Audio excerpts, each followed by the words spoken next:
Je terminais un rapport quand mon téléphone a sonné. Numéro masqué. Je suis sorti pour répondre. Cooper à l'appareil. Salut mec, c'est Glenn du labo. J'ai tes résultats. Glenn Morrison. On était à la fac ensemble. Il dirigeait un laboratoire d'analyse privé en ville et me devait une faveur depuis des années, quand je l'avais aidé à traverser une mauvaise passe. Et aucune correspondance. Même pas de loin. Qui que soit le père, ce n'est certainement pas toi. Je l'ai remercié et j'ai raccroché. Je suis resté là, sur le parking, pendant 1 minute, le temps d'encaisser le coup. Une partie de moi avait espéré que je me trompais, que j'étais peut-être paranoïaque, que le test que j'avais trouvé il y a 3 semaines avait une explication innocente. Mais non, le laboratoire a confirmé ce que je suspectais. 3 semaines plus tôt, je nettoyais sa voiture. J'ai trouvé un test de grossesse coincé au fond de la poubelle du porte-gobelet. Positif. 2 lignes, claires et nettes. Je l'avais fixé, confus. Nous n'avions pas eu de relation intime depuis presque 2 mois. Elle était distante, toujours fatiguée, avait toujours un endroit où aller, et elle n'avait rien mentionné sur le fait d'être enceinte. C'est là que les pièces du puzzle ont commencé à s'assembler.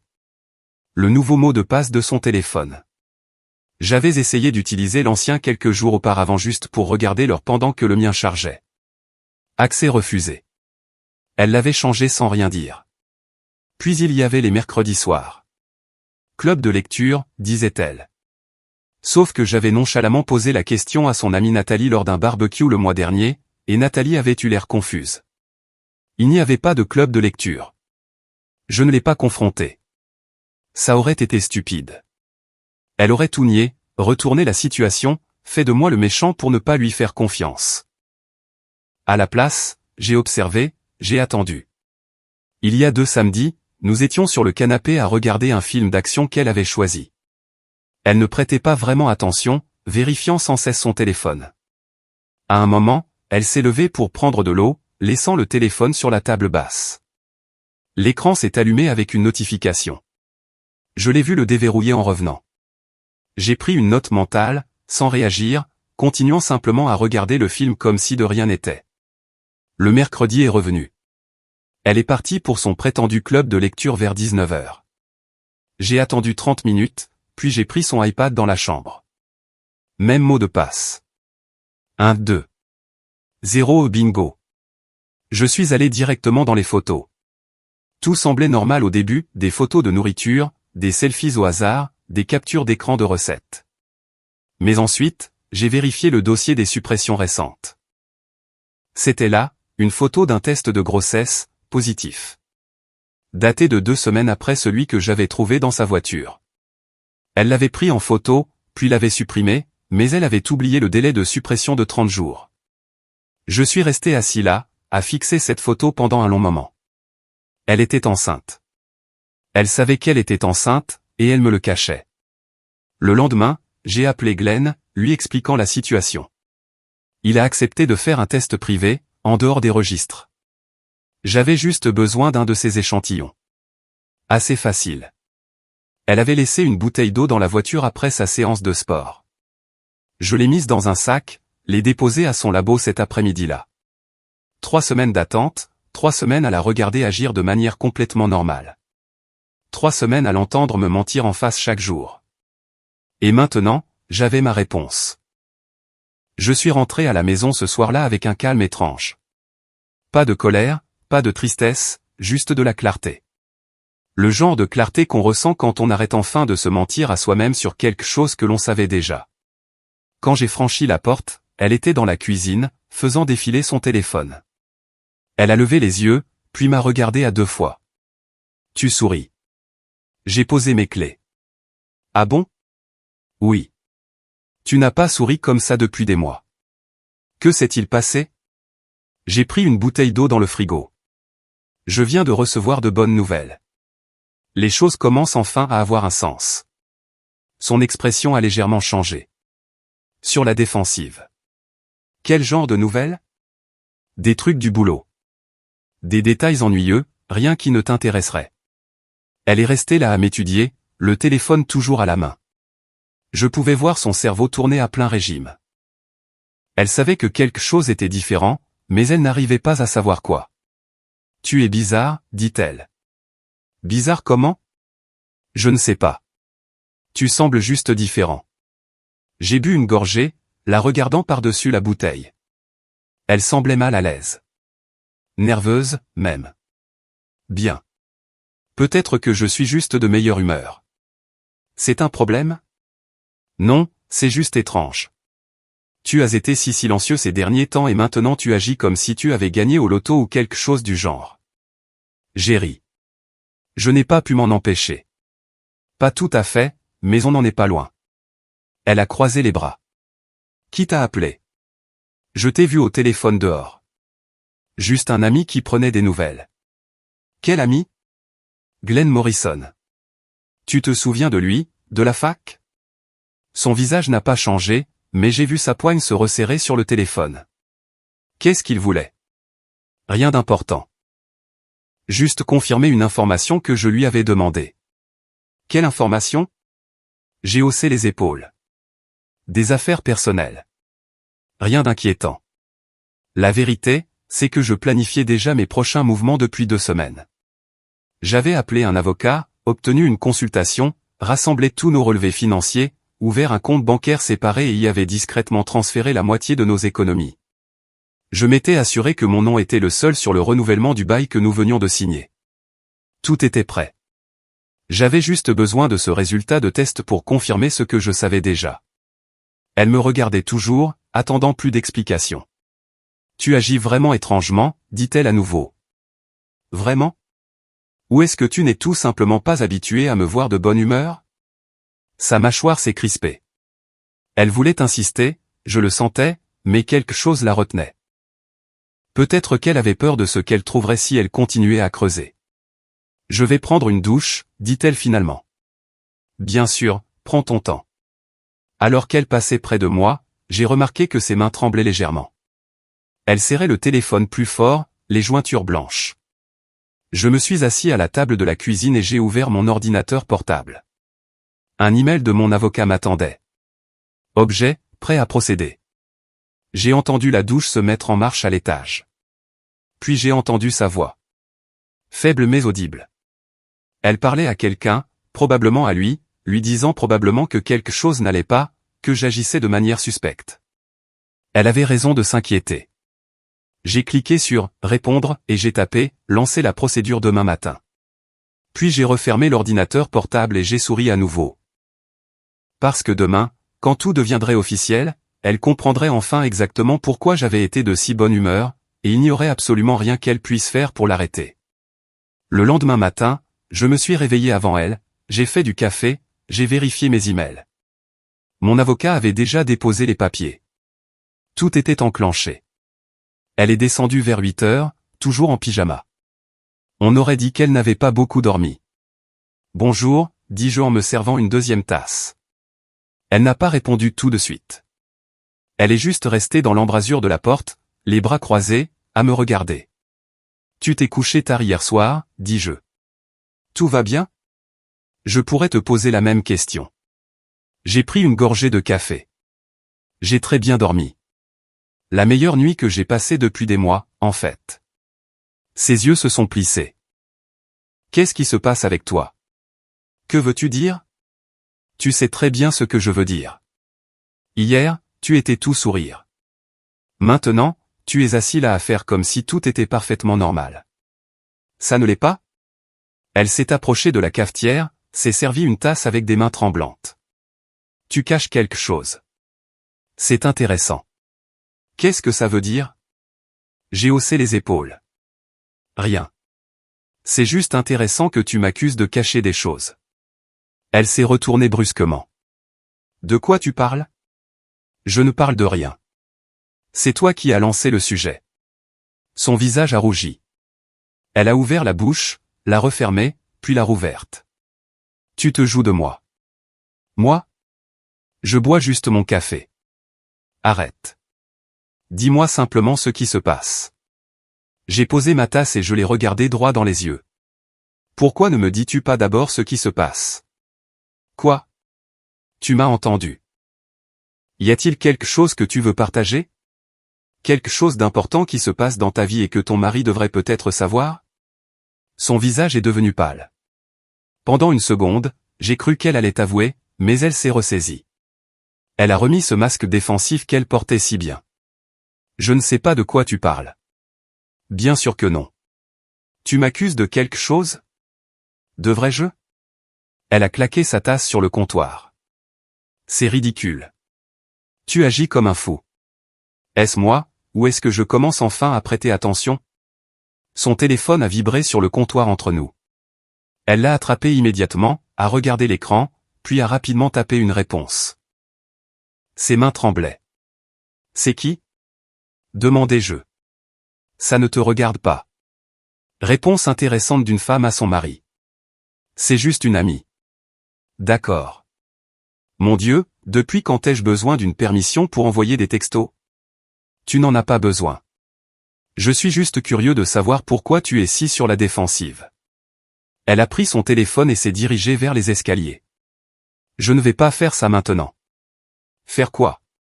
Quoi que ce soit, cet interrogatoire bizarre que tu essaies de mener. Je me suis levé, gardant ma voix calme. Je n'interroge personne. J'ai posé une question simple et tu as complètement surréagi. Ça pousse à se demander pourquoi. Elle s'est arrêtée à mi-chemin des escaliers, s'est retournée. Tu veux savoir à qui j'envoyais un texto? Très bien. C'était Mélissa. Elle a des problèmes avec son copain et avait besoin de conseils. Heureux. Mélissa est à Seattle pour rendre visite à ses parents cette semaine. J'ai vu sa publication sur Facebook hier. Le sang a quitté son visage. Elle est restée là, figée, essayant d'inventer un autre mensonge.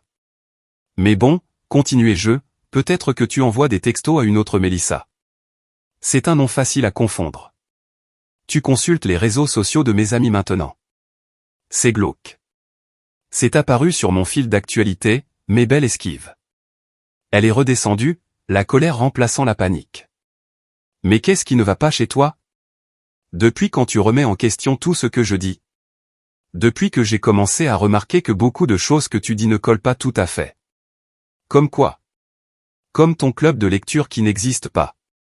Comme tes mercredis soirs dont tu es si secrète. Comme la façon dont tu as changé le mot de passe de ton téléphone sans le mentionner. Sa bouche s'est ouverte, mais aucun mot n'en est sorti. Ouais, dis-je. J'ai remarqué ça aussi. Elle s'est vite ressaisie. Trop vite. Je l'ai changé parce que tu n'arrêtais pas de fouiller dans mon téléphone. Je n'ai jamais fouillé dans ton téléphone. Tu as essayé. Je t'ai vu. Intéressant. Donc, tu as changé ton mot de passe parce que tu m'as surpris en train d'essayer de regarder l'heure sur ton téléphone alors que le mien n'avait plus de batterie. C'est tout à fait logique. Ça s'appelle la vie privée. Ça s'appelle un comportement suspect. Il y a une différence. Son téléphone a de nouveau vibré. Elle y a jeté un coup d'œil, puis m'a regardé. La panique était de retour dans ses yeux. Je dois me préparer pour le travail, dit-elle. C'est samedi. Je dois y aller pour quelques heures. Un gros projet. C'est la première fois que j'en entends parler. Je te l'ai dit hier. Non, tu ne l'as pas dit. Elle remontait déjà les escaliers. Eh bien, je te le dis maintenant. Je l'ai regardé disparaître dans le couloir. J'ai entendu la porte de la chambre se fermer, puis se verrouiller. Mon téléphone a vibré. Un texto de mon avocat. Date d'audience fixée dans 3 semaines, un lundi. Les papiers lui seront signifiés d'ici la fin de la journée. J'ai répondu. Parfait. 20 minutes plus tard, elle est redescendue, habillée pour le travail. Coiffée, maquillée, mais je pouvais voir le stress sur son visage, les cernes sous ses yeux.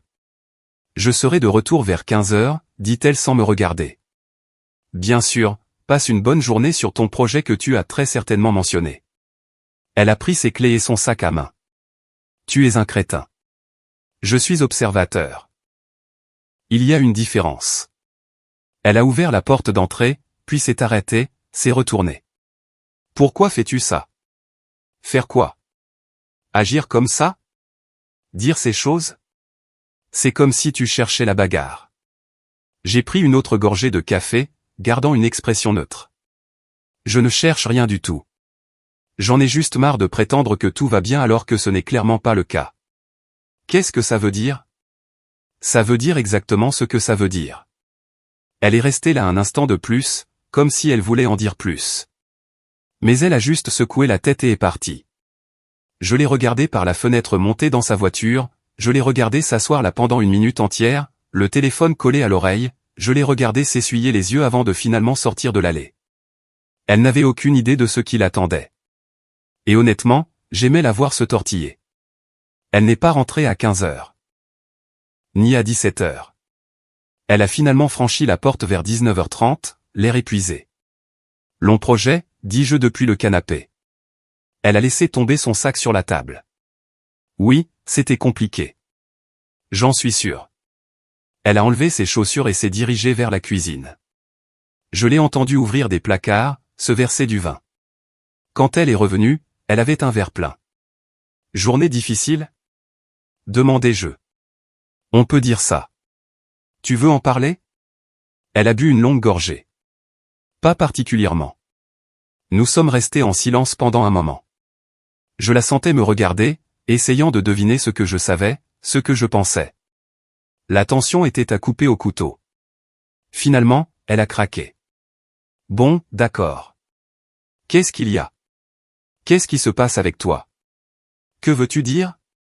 Ne fais pas l'idiote. Tu agis bizarrement depuis 2 jours. Dis-moi juste ce qui ne va pas. J'ai posé mon téléphone et je l'ai regardé droit dans les yeux. Tu veux vraiment savoir? Oui, évidemment. D'accord, laisse-moi te poser une question d'abord. Y a-t-il quelque chose que tu veuilles me dire? Quelque chose d'important? Sa prise s'est resserrée sur le verre de vin. Comme quoi? Je ne sais pas, dis-le-moi. Je n'ai aucune idée de ce dont tu parles. J'ai hoché la tête lentement. D'accord, alors laisse-moi être plus précis. Es-tu enceinte? Le verre a failli lui glisser des mains. Elle l'a rattrapé, mais le vin a débordé sur son jean. Quoi? Question simple. Es-tu enceinte? Pourquoi me demandes-tu ça? Parce que j'ai trouvé le test.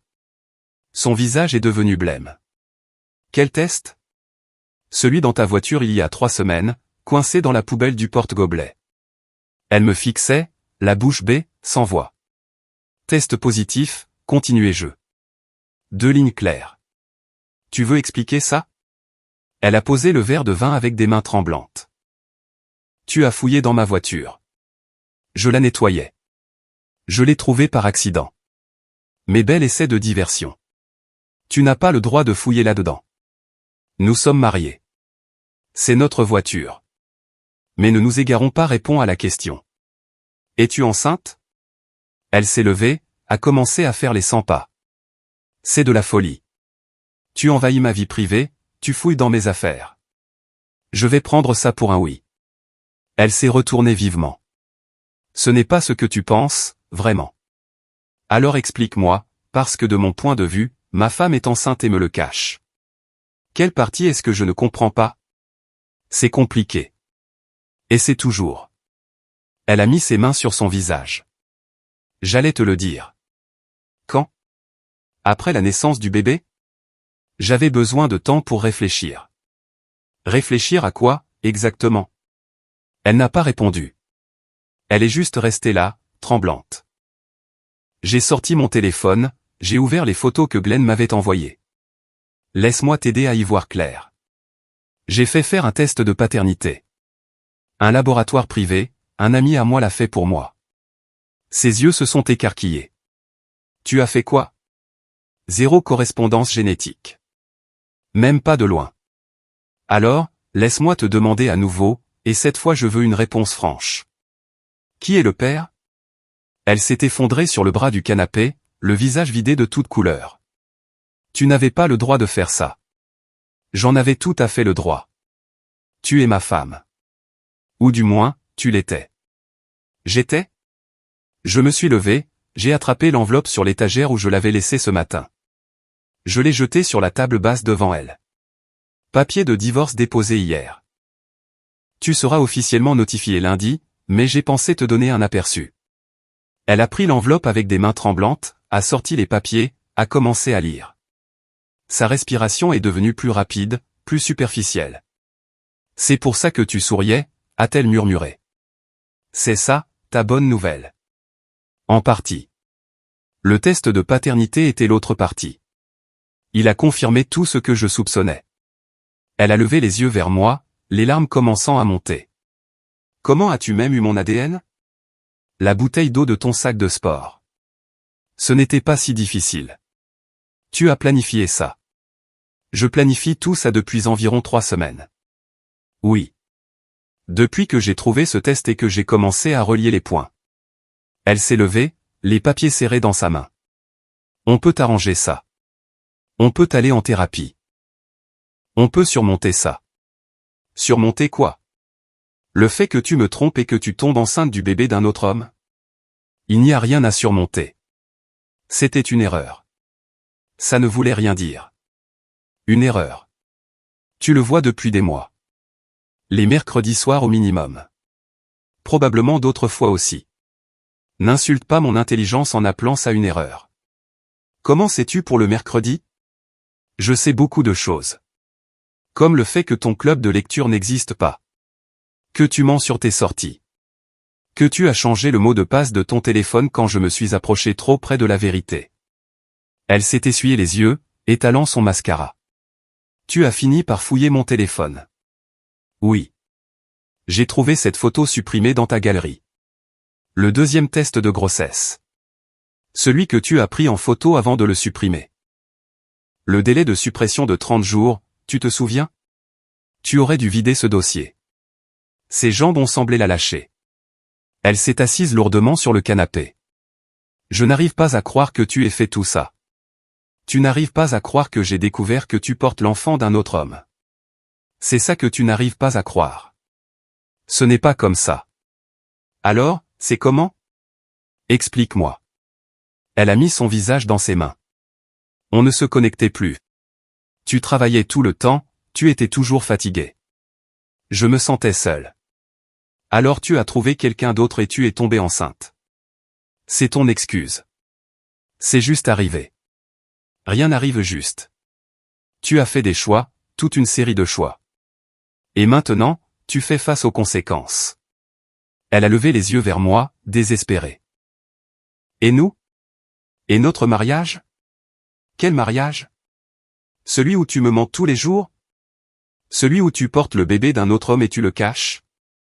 Ce mariage est terminé. S'il te plaît, on peut trouver une solution. Il n'y a rien à trouver. Les papiers sont déposés. Les comptes sont séparés. J'ai déjà retiré mon nom de tout sauf du bail, qui de toute façon n'est plus qu'à mon nom. Cette conversation n'est qu'une courtoisie. Son téléphone a vibré sur la table. Elle y a jeté un coup d'œil, puis a rapidement détourné le regard, mais j'ai vu le nom sur l'écran avant qu'il ne s'éteigne. C'est lui? Demandai-je. Elle n'a pas répondu. Peu importe. Il le saura bien assez tôt. Tout le monde le saura. Tu vas le dire aux gens. Je ne vais pas cacher ton infidélité, si c'est ce que tu demandes. Quand les gens me demanderont pourquoi nous divorçons, je leur dirai la vérité. Elle s'est levée, la colère perçant enfin à travers la panique. Tu vas vraiment faire ça? Jeter tout ce que nous avons construit? Je n'ai rien jeté, c'est toi. Le moment où tu as décidé de tricher, le moment où tu es tombée enceinte de son bébé, chaque mensonge après ça, c'est toi qui as tout jeté. Je ne fais que nettoyer les dégâts. Elle a ouvert la bouche pour répondre, mais rien n'est sorti. Elle est juste restée là, les larmes coulant sur son visage. Les papiers de divorce froissés dans sa main. J'ai pris ma veste sur le dossier de la chaise. Je sors. Je te suggère de trouver où tu vas rester parce que je ne veux pas de toi ici quand je reviendrai. C'est aussi ma maison. Plus maintenant. Vérifie les papiers. Je t'ai donné 72 heures pour rassembler tes affaires et trouver un autre endroit. Le compte à rebours commence lundi quand tu seras officiellement notifié, mais je te donne une longueur d'avance. Tu ne peux pas simplement me mettre dehors. En fait, si. Le bail est uniquement à mon nom. On l'a renouvelé le mois dernier, tu te souviens? Je m'en suis assuré. Je suis allé jusqu'à la porte, puis je me suis retourné. Elle était là, tremblante, le mascara coulant sur son visage, l'air complètement anéanti. Pour ce que ça vaut, dis-je, j'espérais vraiment me tromper sur tout ça. Mais tu m'as prouvé que j'avais raison à chaque tournant. Puis je suis sorti, je suis monté dans ma voiture et je suis parti. Je l'ai laissé là, avec la vérité enfin révélée et nulle part où se cacher. Je suis resté à l'hôtel cette nuit-là. Je ne voulais pas avoir à gérer la crise de nerfs qu'elle était en train de faire. Quand je suis revenu le dimanche après-midi, sa voiture était toujours dans l'allée. Elle était sur le canapé, entourée de mouchoirs, les yeux rouges et gonflés. On aurait dit qu'elle n'avait pas dormi du tout. « Il faut qu'on parle », dit-elle dès que je suis entré. « On a déjà parlé. S'il te plaît, écoute-moi. J'ai posé mes clés. Tu as 5 minutes. » Elle s'est levée, se tordant les mains. « Je sais que j'ai tout gâché. Je sais que je t'ai fait du mal, mais on peut surmonter ça. » Non, on ne peut pas. Si, on peut. Les gens surmontent l'infidélité tout le temps. On peut aller en thérapie. Je ferai tout ce qu'il faut. Tu ne m'entends pas. Je ne veux pas surmonter ça. C'est fini. Tu ne le penses pas vraiment. J'ai sorti mon téléphone, lui ai montré les relevés de compte. J'ai transféré la moitié de nos économies sur un compte séparé. Il est uniquement à mon nom. Tu auras ta moitié dans le règlement du divorce, mais tu n'y as plus accès. Son visage est devenu pâle. Tu ne peux pas faire ça. Déjà fait vendredi après-midi. C'est aussi mon argent. Et tu auras ta part par l'intermédiaire de l'avocat, ainsi que tout ce que le tribunal décidera. Elle m'a attrapé le bras. S'il te plaît, je t'en supplie. Ne fais pas ça. Je me suis dégagé. Supplier? Sérieusement, où était cette énergie quand tu couchais avec lui? C'était une erreur. Je te l'ai dit. Arrête d'appeler ça une erreur. Les erreurs sont accidentelles. Tu as fait un choix. Plusieurs choix. Pendant des mois. Elle s'est remise à pleurer. Je vais rompre. Je ne le verrai plus jamais. Je ferai n'importe quoi. Tu ne saisis pas le problème. Il ne s'agit pas de ce que tu feras maintenant. Il s'agit de ce que tu as déjà fait. Les gens font des erreurs. Les gens méritent une seconde chance. Pas pour ça. Pas pour être tombée enceinte du bébé d'un autre homme et avoir essayé de me le cacher. Elle s'est essuyé le visage. Comment as-tu même pensé à faire un test de paternité? Le bébé n'est même pas encore né. Parce que rien dans ton comportement n'avait de sens. Tu cachais la grossesse. Ça m'a dit tout ce que j'avais besoin de savoir. J'avais peur. Peur de quoi? Que je découvre la vérité? Mission accomplie. Elle a changé de tactique. Sa voix s'est adoucie. Tu te souviens quand on s'est rencontrés? Comme on était heureux. On peut retrouver ça. Non, on ne peut pas. Parce que la personne dont je suis tombé amoureux n'existe plus. Ou peut-être qu'elle n'a jamais existé et que j'étais juste trop aveugle pour le voir. Ce n'est pas juste. Tu veux parler de justice? Et mentir à ton mari tous les jours pendant des mois? Et prévoir de faire passer le bébé d'un autre pour le mien? C'est assez juste pour toi? Elle a tressailli. Je n'allais pas faire ça. Alors, qu'allais-tu faire? Finalement? Dis-moi quand. Après que le bébé soit né et que je m'y sois déjà attaché? Je ne sais pas. Je n'y avais pas encore réfléchi. Exactement. Tu allais juste continuer à mentir jusqu'à ce que tu ne puisses plus. C'est ce que tu es devenu. Son téléphone a sonné. Elle y a jeté un coup d'œil, a refusé l'appel immédiatement. C'est encore lui? Demandai-je. Elle n'a pas répondu. Est-ce qu'il est au courant du divorce? Je lui ai dit que tu posais des questions. Mais tu ne lui as pas dit que j'avais déposé les papiers. Pas encore. Pourquoi pas? Peur qu'il s'enfuit? Elle a regardé ailleurs. Il est marié aussi, n'est-ce pas? Son silence l'a confirmé. Parfait. Donc vous êtes tous les deux en train de détruire vos mariages. Sa femme est au courant? Je ne sais pas. Tu devrais probablement lui dire de se préparer parce que quand tout ça sortira, et ça sortira, elle va l'apprendre. S'il te plaît, ne fais pas ça. Je ne fais rien. C'est vous deux qui vous êtes mis dans cette situation. Elle a essayé une autre approche, en se rapprochant. On a une histoire. 7 ans ensemble. Ça doit bien vouloir dire quelque chose. J'ai reculé. Ça voulait dire quelque chose. Au passé. Tu as détruit toute la signification que ça avait. J'ai fait une erreur. Arrête de mentir. Même maintenant, tu mens encore. Ce n'était pas une erreur. C'était des mois de mensonges, de tromperies et de trahison. Assume-le. Elle a attrapé les papiers de divorce sur la table. Il est écrit que tu veux une séparation complète des biens. Ce n'est pas juste. J'ai aussi aidé à construire notre vie. Tu auras exactement ce à quoi tu as droit selon la loi. Rien de plus, rien de moins. Je pourrais contester ça. Je pourrais te rendre les choses difficiles. J'ai ri. Vas-y, essaie. Mon avocat adorerait ça. Nous avons des preuves documentées d'infidélité. Tu te feras démolir au tribunal. Tu es cruel. Je suis juste. Il y a une différence. Elle a jeté les papiers. Très bien. Tu veux être comme ça? Je vais prendre mon propre avocat. On verra ce qui se passera. Bien. Tu devrais avoir une représentation légale. Ça rend le processus plus propre. Tu as une réponse à tout, n'est-ce pas? J'ai eu 3 semaines pour y penser. Toi, tu commences à peine à rattraper ton retard. Son téléphone a sonné à nouveau. Le même contact. Elle l'a fixé, puis m'a regardé. Réponds, dis-je. Je m'en fiche maintenant. Elle a de nouveau refusé l'appel. Où suis-je censé aller? Ce n'est pas mon problème. Je n'ai nulle part où aller. Tu as de la famille, des amis. Débrouille-toi.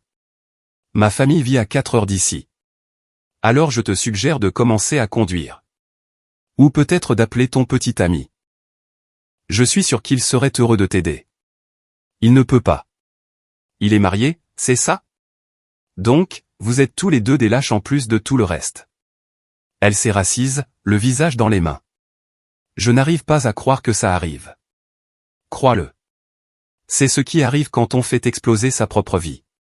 Elle a levé les yeux, le désespoir évident. Et si je disais à tout le monde que le bébé est de toi? Que tu abandonnes ta femme enceinte?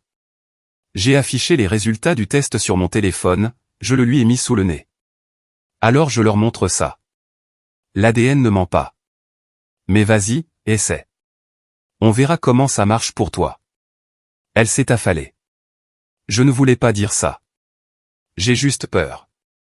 Tu devrais. Tu es sur le point d'être une mère célibataire avec un bébé dont le père est marié à quelqu'un d'autre. C'est une situation difficile.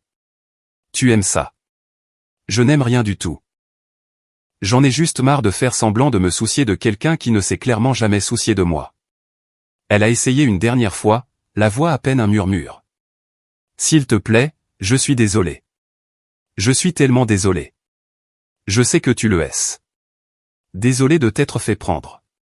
Désolé de faire face aux conséquences. Mais tu n'es pas désolé pour ce que tu as fait. Si je n'avais pas trouvé ce test, tu serais encore en train de me mentir en ce moment même. Elle n'avait plus rien. Plus d'arguments, plus de manipulation. Elle est juste restée assise là à pleurer pendant que je faisais un sac avec des vêtements pour les prochains jours. Tu as jusqu'à mercredi, dis-je à la porte. Ça fait 2 jours de plus. Après ça, tout ce qui restera ici ira dans un garde-meuble et tu paieras les frais.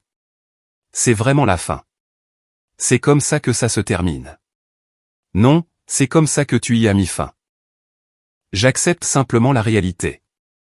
Je suis sorti pour la 2e fois en 2 jours, la laissant assise dans les décombres de ses propres choix. Et pour la première fois depuis que j'avais trouvé ce test de grossesse, je me sentais vraiment libre. Le lundi soir, elle était partie.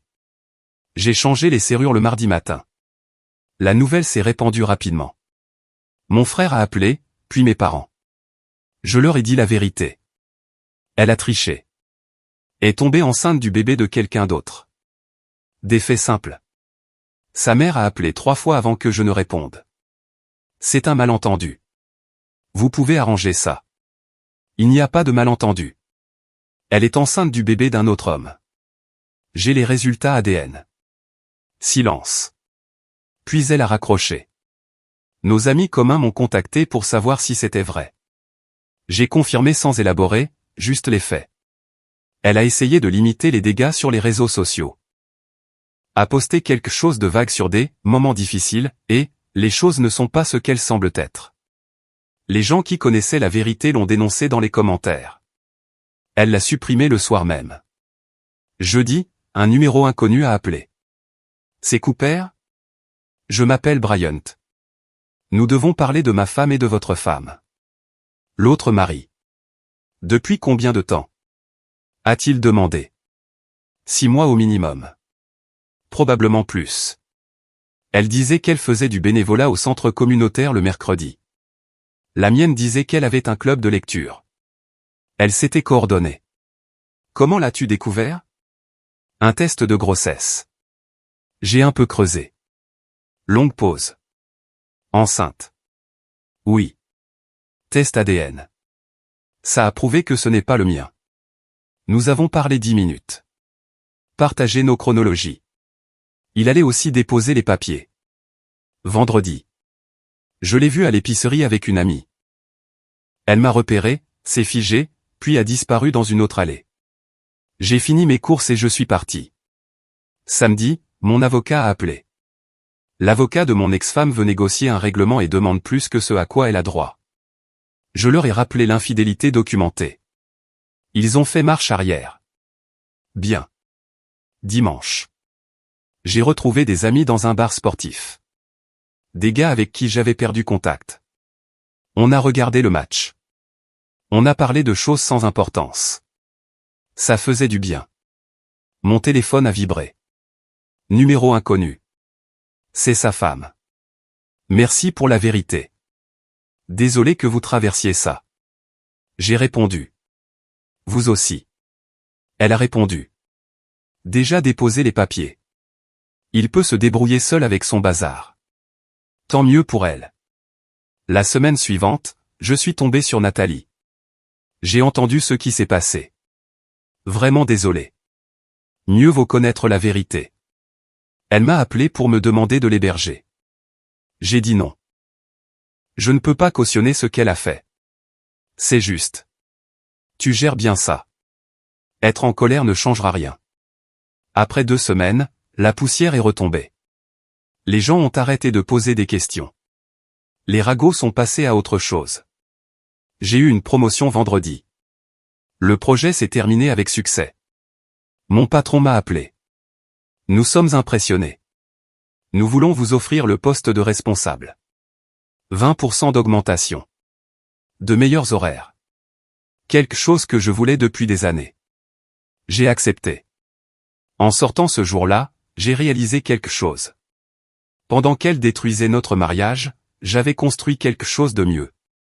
Ma carrière, ma stabilité, mon amour-propre. Elle a tout brûlé en essayant de tout avoir. J'ai simplement traversé les cendres et continué à avancer. Le divorce a été finalisé plus vite que prévu. 3 semaines au tribunal, le juge a examiné les preuves. Terminé. Le règlement m'a largement favorisé étant donné les circonstances. Elle a obtenu ce que la loi exigeait, rien de plus. J'ai déménagé dans un endroit plus petit de l'autre côté de la ville. Une maison avec 2 chambres, rien d'extraordinaire, mais c'était à moi. Pas de souvenirs partagés, pas de fantômes, juste un nouveau départ. 3 mois plus tard, la vie était complètement différente. La promotion signifiait de meilleurs horaires, un meilleur salaire. J'ai recommencé à aller à la salle de sport, j'ai perdu près de 7 kilos. J'ai renoué avec des amis que j'avais négligés. Je me suis mis à la menuiserie, quelque chose que j'avais toujours voulu essayer. Un jeudi soir, j'étais chez Brico Dépôt pour acheter du matériel quand je l'ai vue. Très enceinte maintenant, luttant avec des sacs près de l'entrée. Seule. Elle m'a vu en même temps. Son visage est devenu pâle.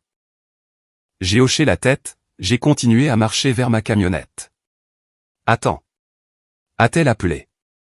Je me suis arrêté, je me suis retourné. Elle s'est approchée en se dandinant, visiblement épuisée. Comment vas-tu? Bien. Tu t'en sors? Elle a montré son ventre. J'accouche dans 6 semaines. Félicitations. Silence gênant. J'ai entendu parler de ta promotion, dit-elle. C'est super. Merci. Écoute, je sais que les choses se sont mal terminées, mais je voulais te dire que je suis désolé pour tout. J'ai étudié son visage. Elle avait l'air fatiguée, vaincue, peut-être sincère, mais ça n'avait plus d'importance. J'apprécie. Tu penses que... Je veux dire, est-ce qu'on pourrait peut-être parler un jour, prendre un café? Je ne pense pas que ce soit une bonne idée. Ses épaules se sont affaissées. D'accord. Bien sûr. Prends soin de toi. Dis-je, me retournant déjà vers ma camionnette. Il est parti, a-t-elle lâché. Bryant. Quand il a appris pour le bébé, il a dit qu'il ne pouvait pas gérer les complications. Je me suis arrêté. C'est regrettable. Je fais ça seul maintenant. Mes parents m'aident quand ils peuvent, mais c'est difficile. Une partie de moi a ressenti quelque chose. De la sympathie, peut-être. Mais c'est vite passé. Tu trouveras une solution. Les gens y arrivent. J'ai vraiment tout gâché, n'est-ce pas? Oui, c'est vrai. Elle a hoché la tête lentement, des larmes se formant. Je ne t'en veux pas de me détester. Je ne te déteste pas. C'est juste que je ne pense plus à toi. Cette phrase a frappé plus fort que n'importe quelle insulte aurait pu le faire. Je l'ai vu sur son visage. Au revoir, dis-je en montant dans ma camionnette. Je suis parti sans regarder en arrière. Vendredi soir, Jackson m'a invité au barbecue d'un ami. J'ai rencontré de nouvelles personnes. J'ai eu de vraies conversations qui ne tournaient pas autour de mon divorce ou de sa trahison. Juste une interaction normale. Une des collègues de Jackson, Ashley, a mentionné qu'elle venait d'emménager dans la région. Nous avons parlé de la ville, des bons restaurants, des endroits à découvrir. Une conversation facile, sans pression. Elle m'a donné son numéro au moment où je partais. Si jamais tu veux qu'on déjeune ensemble et que tu me fasses visiter, fais-moi signe. Je l'ai mis dans ma poche. Oui, je pourrais faire ça. En rentrant chez moi ce soir-là, les fenêtres baissées, la musique à fond, j'ai ressenti quelque chose que je n'avais pas ressenti depuis plus d'un an. La paix. Pas exactement le bonheur. Pas encore. Mais la paix. Le genre de paix qui vient quand on sait qu'on a pris la bonne décision. En s'éloignant de la toxicité et en ne regardant pas en arrière. Mon téléphone a vibré à un feu rouge. Un texto de mon avocat. Tout est finalisé. Affaire classée. Félicitations pour votre nouveau départ. J'ai répondu. Merci pour tout. Le feu est passé au vert. J'ai avancé. Nouveau travail, nouvel appartement, nouvelles possibilités. Elle avait voulu tout avoir. Elle a tout perdu en essayant. J'avais perdu ce que je pensais vouloir.